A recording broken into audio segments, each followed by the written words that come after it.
Tantor Audio, a division of Recorded Books, presents A Dog's World, Imagining the Lives of Dogs in a World Without Humans, by Jessica Pierce and Marc Bekoff, narrated by Karen White. Publisher's Note: in this audio edition, you will hear references to visual elements present in the print and ebook formats of the book. 1. Imagining Dogs in a World Without Humans. A common source of amusement at dog parks, on social media, and in dog-related conversations is just how ridiculously unwild our dogs can seem. Rufus takes off after a squirrel in the park, running full blast and with an expression of great determination. He reaches the tree well after the squirrel has scampered up the trunk to safety. Maya chases a rabbit. The rabbit pivots and runs left, while Maya runs straight forward, oblivious to the rabbit's actual path. Bella barks ferociously at a metal statue of an elk. Poppy stalks a paper bag as it gets blown down the sidewalk by the wind. Dickens refuses to go outside to pee because it is raining. Little Newt shivers uncontrollably when the temperature drops below 60, despite his tartan sweater. Jethro runs home with his tail between his legs when he senses a wild animal near his mountain home. After antics of this sort, we may shake our heads and remind our dogs just how lucky they are that they have us. Otherwise, we tell them, you surely wouldn't survive. But putting jokes aside, is it true that dogs would be doomed without humans to fill their bowls with kibble, provide shelter from frosty nights or too hot days, and make sure they don't get themselves into serious trouble? Having both spent years living with dogs whose survival skills seem highly questionable, we have thought about this question off and on, and have both spoken sternly to our own dogs about how much they need us.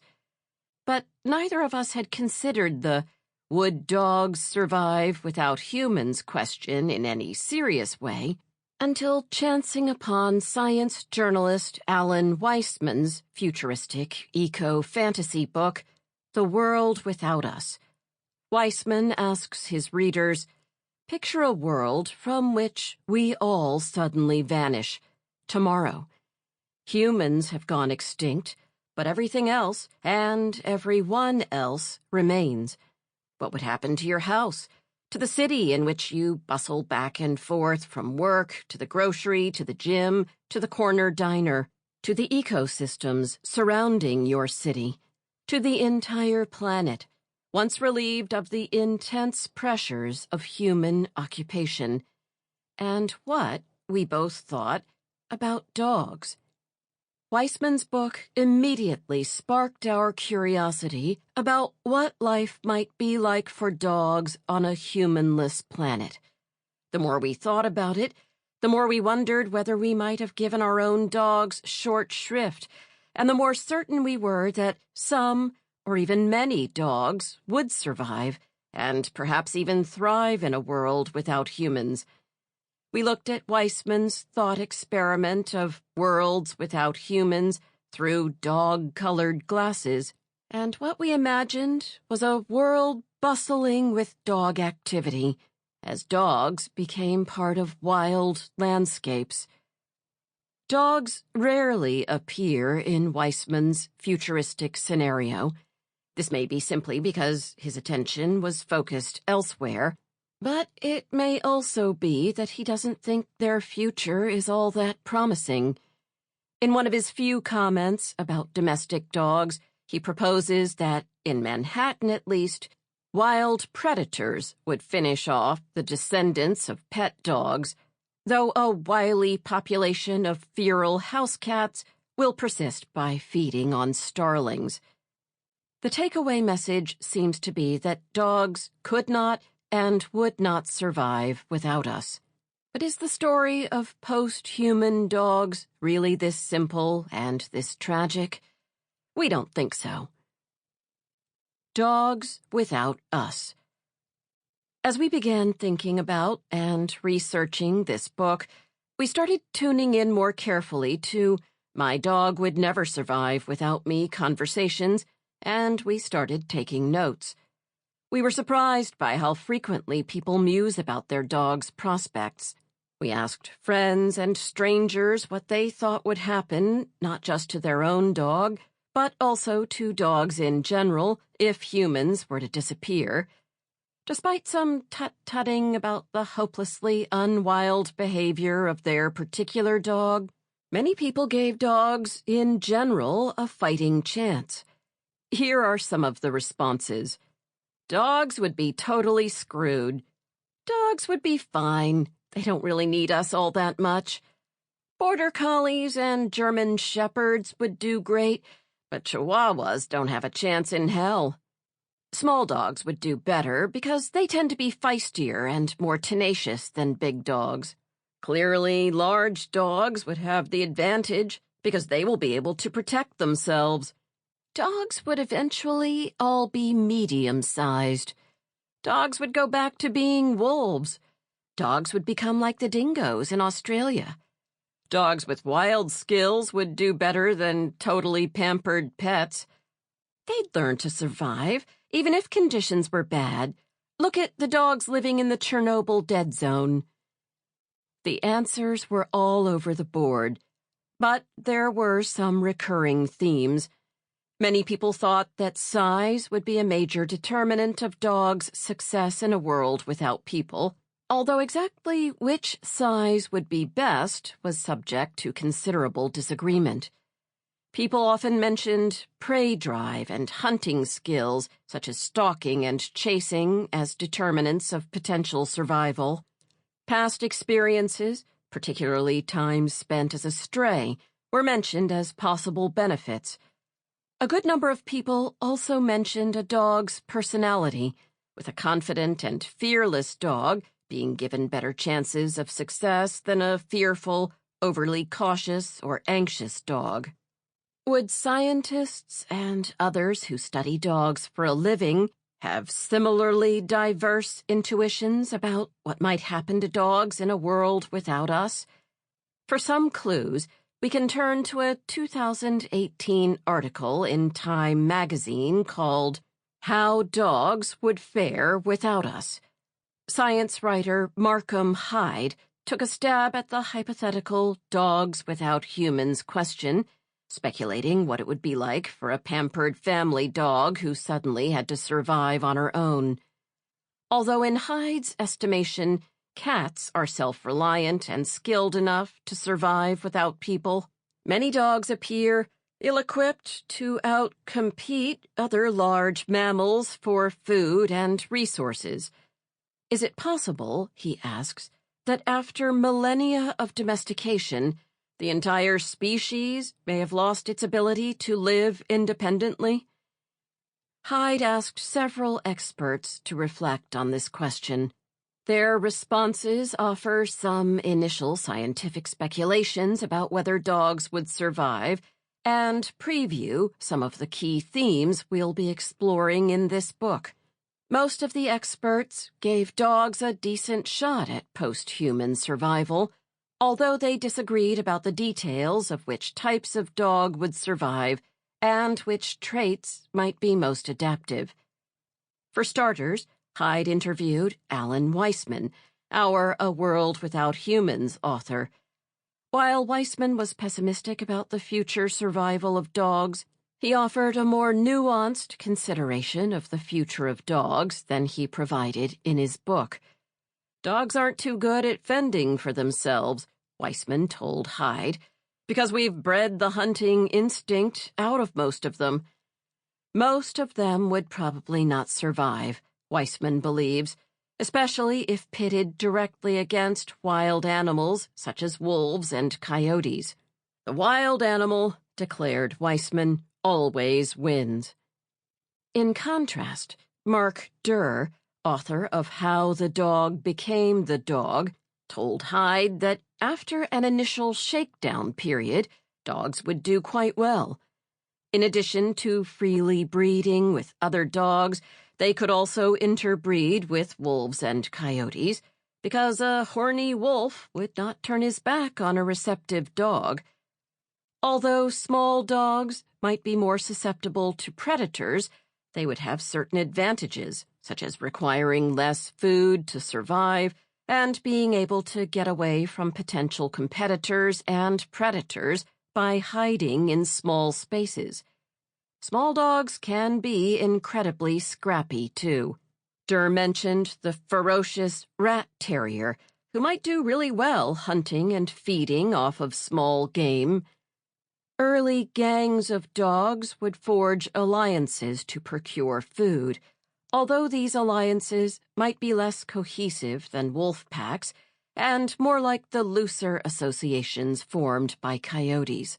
Because dogs are adept at forming alliances, they might be willing to cooperate with cats, perhaps even working together to run down and ensnare large game. That dogs are opportunistic feeders and have a broad definition of edible will also work in their favor. Natural selection would play a significant role and produce, in time, a houndy pit bull type, an dog of around 50 to 70 pounds. Certain dog breeds would be doomed by nature of their morphology, their physical form. Durr gives the example of bulldogs, who cannot give birth naturally because the puppies' heads are too large for the mother's birth canal, a result of human breeding practices. Unless bulldogs learn to give each other cesarean sections, I can't see how they'd make it.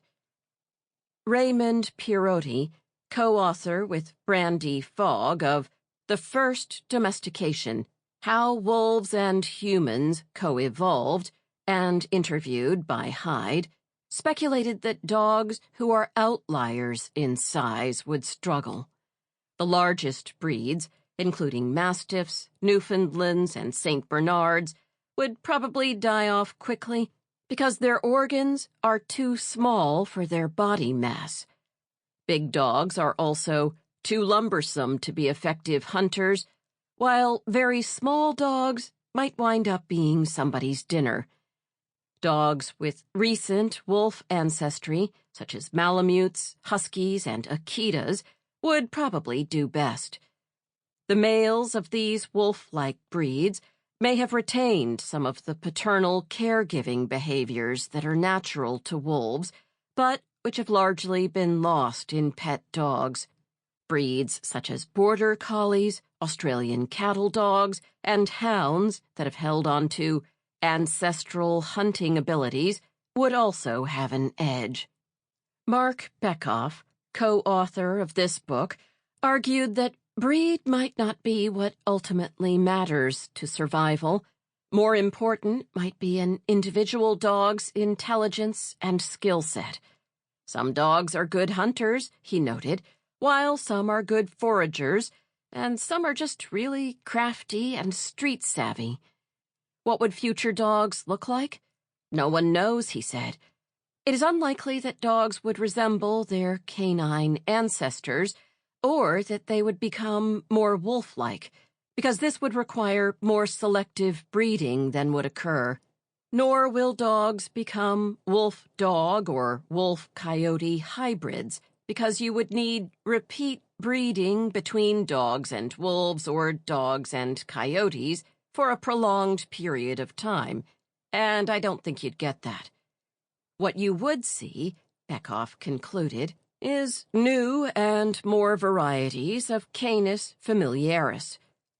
Another change might be that dogs produce fewer offspring overall, as they shift from having 2 reproductive cycles a year to having just 1, like wolves and coyotes.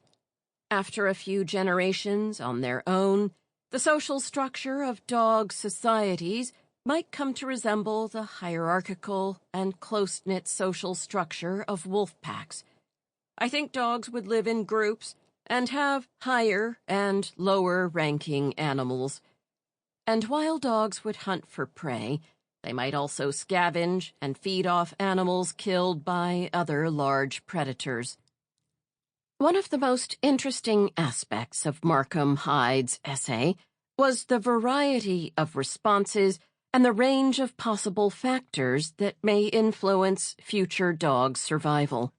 Posthuman dogs are going to be on their own in more important ways than just not having kibble and vet care. They will have to navigate complex ecosystems with which they may be relatively unfamiliar, and will have to form relationships with other dogs and other animals with whom they might coexist, cooperate, and compete. Our own intuitions are in line with those of Markham Hyde's experts. We think dogs would survive and even thrive in a post-human world.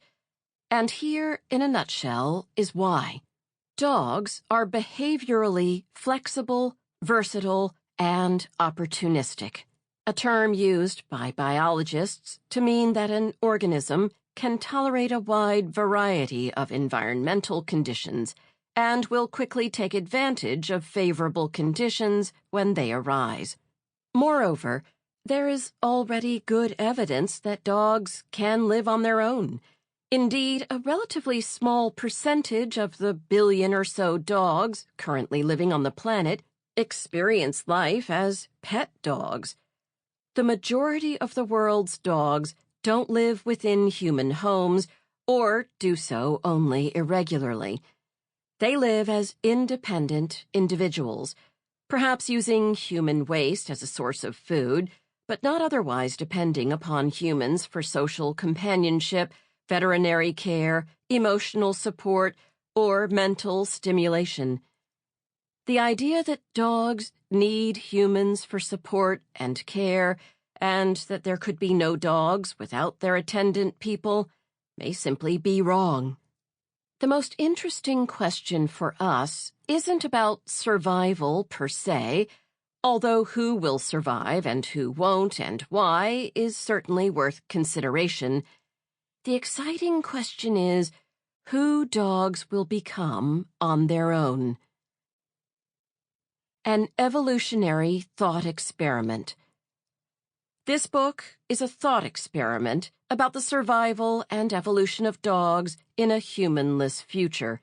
In embarking on a thought experiment about post-human dogs, we are connecting with a broader line of inquiry called speculative biology, in which scientists make predictions about the trajectory of evolution. The general form of such a thought experiment is, what would happen, or would have happened, if? What, for example, would have happened if dinosaurs hadn't mostly been wiped out by a meteor striking the Earth 65 million years ago? Would humans even have evolved? Our specific experiment is, what would happen to dogs if humans disappeared?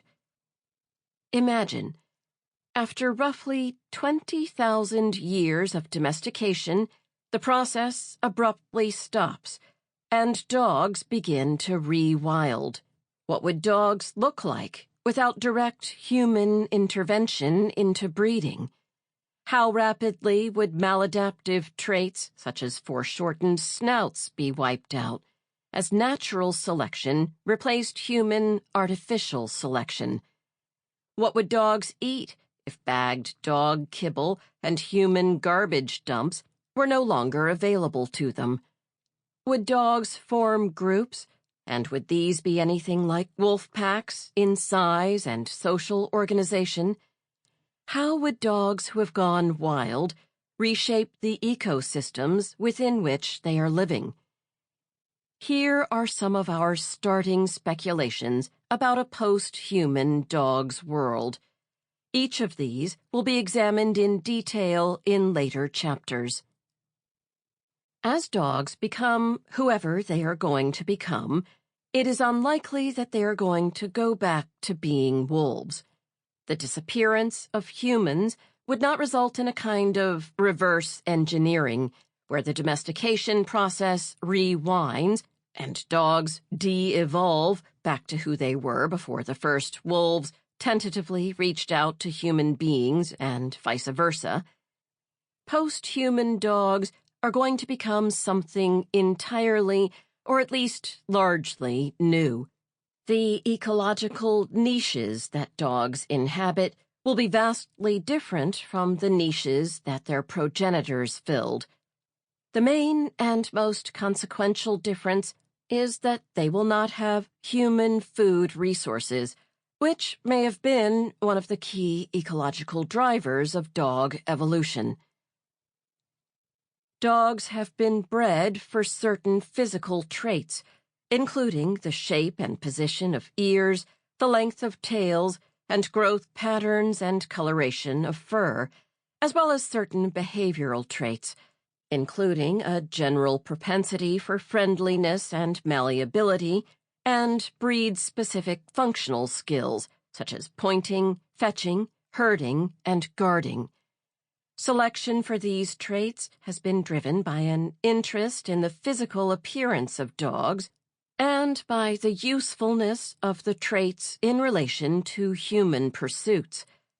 Taken outside the context of human-canine relations, some of these physical and behavioral traits may serve dogs well. Other traits will likely be downright maladaptive. Body size will matter, but one size won't necessarily be better than another. Optimal body size will depend on what food resources are available, where the dogs live, with whom they share space, and other local conditions. Dogs may revert to one reproductive cycle a year rather than two. Some dogs will hybridize with wolves or coyotes. Maladaptive phenotypes, like short snouts, will disappear quickly. Dogs will need to solve novel problems related to finding food and staying safe. Innovation will be a key driver of success. The behavior of current free-ranging dogs is reasonably predictive of how post-human dogs will behave, at least in the beginning. Dogs will be able to adapt to a wide variety of ecosystems. Speculative biology is an exploration of what might be, using out-of-the-box thinking and imagination, but it is grounded in evolutionary theory and existing data, and adheres as much as it can to scientifically realistic scenarios. In making our predictions about post-human dogs, we have delved into research on the behavior and biology of canids and, more generally, social carnivores. More than anything, though, we have relied on the growing scientific database on the biology and behavior of dogs, especially the millions of free-ranging and feral dogs who are already living on their own around the world. The scientific understanding of dogs has grown by leaps and bounds over the past 5 decades. Yet most of what is known about dog behavior comes from controlled studies of captive dogs in laboratories. Without a doubt, these studies are useful and have helped ground our work, but some of the most intriguing insights, particularly for us in relation to our thought experiment, have come from the scattering of people around the globe who are studying the behavior and social ecology of free-ranging dogs. Conducting research on free-ranging dogs is challenging. The dogs often have large home ranges, come and go, suffer high mortality, typically human-related, and are often busy at dusk, dawn, and in the dark, when it is hard to see what they are doing. The research can be thankless, too, as free-ranging dogs often are written off as being feral, rabies-infested pests, neither wild animal, interesting biologically, nor companion, interesting because we love them, but some liminal creature existing in the netherworld between wild and domestic. Research often gets criticized because it is merely observational and isn't controlled in the same way as laboratory studies. One field worker told us that he has been ridiculed at scientific meetings because all he does is observe free-ranging dogs, and his studies are too uncontrolled to be of any value. Yet, research on free-ranging dogs can help us understand who dogs are and how they make their way in life, and will sometimes reveal more than studies of dogs who live in captivity. To take one example, male dogs in captivity are rarely observed playing a role in parenting. But we cannot jump to the conclusion that post-human male dogs won't be good fathers or won't participate in raising their children. They very well might. As Stephen Spott remarks in his comprehensive review of free-ranging dog behavior, Societies of Wolves and Free-Ranging Dogs, the mere absence of a social phenotypic expression in captivity is not evidence of its extinction, which is why free-ranging dogs make such interesting subjects. Where should we be looking for answers to the questions we're posing about reproductive patterns and other types of behavior in dogs? Not in places where large numbers of dogs have been reproductively neutralized, but rather maybe in the canine developing world. Ironically, we may learn the most about dogs by looking in places where many dogs are not living as pets, and indeed, dogs who are treated best, pampered, fed caviar, and put to bed on posturepedic mattresses may be least likely to survive in a post-human world. Imagining a future for dogs without their human counterparts helps us shine a light on who dogs are on their own terms, distinct from their cultural role as obedient or not so obedient pets, workers, therapists, dumpster divers, and strays. Even more, it asks who dogs might become if humans stopped interfering so completely in their breeding and behavior. Time frames and scales of loss.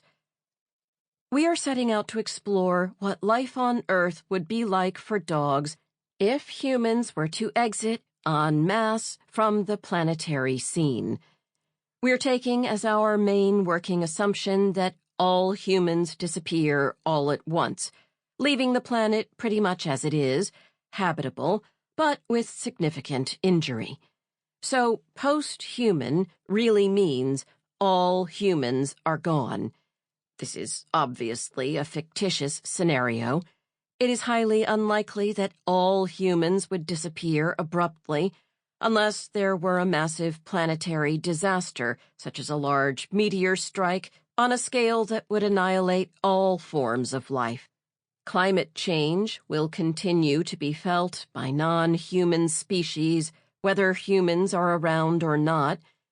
Predicting how global climate change might impact various ecosystems in 10, 50, 100, 1,000 or more years into the future is impossibly complex. And so we've mainly left this issue in the background. A key variable for us is the time frame over which we are considering prospects for canine survival. Things will be significantly different for dogs on day 1 after humans disappear than at the 1-year mark or after 100, 1,000, or 10,000 years.